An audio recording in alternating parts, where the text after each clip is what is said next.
आज का परिवार और खोते रिश्ते। Emotional Hindi story.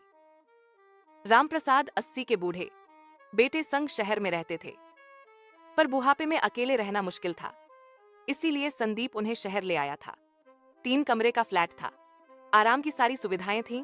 घर में अपनापन खोया, सन्नाटा छाया, घड़ी की टिक टिक।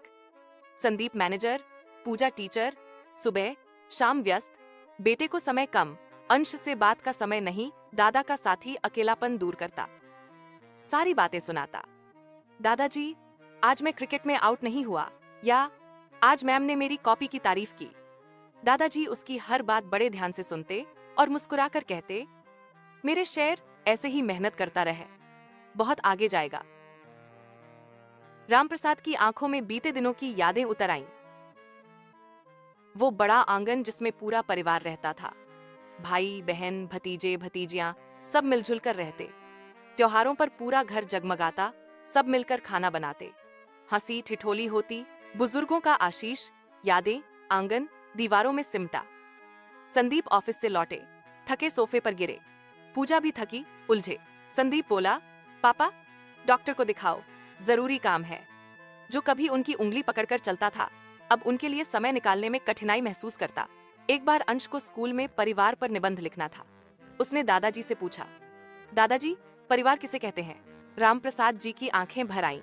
उन्होंने धीरे से कहा, परिवार वो होता है बेटा, जहां सब एक दूसरे का दुख सुख बांटें, जहां एक के आंसू सबको महसूस हों और एक की खुशी सबकी खुशी बने। परिवार का मतलब सिर्फ साथ रहना नहीं, बल्कि साथ निभाना होता है। अंश मासूमियत से बोला, तो क्या हम परिवार नहीं हैं दादाजी? दादाजी की आंखों में आंसू, अंश को गले लगाया, रिश्तों का सुख खोया। दिवाली आई।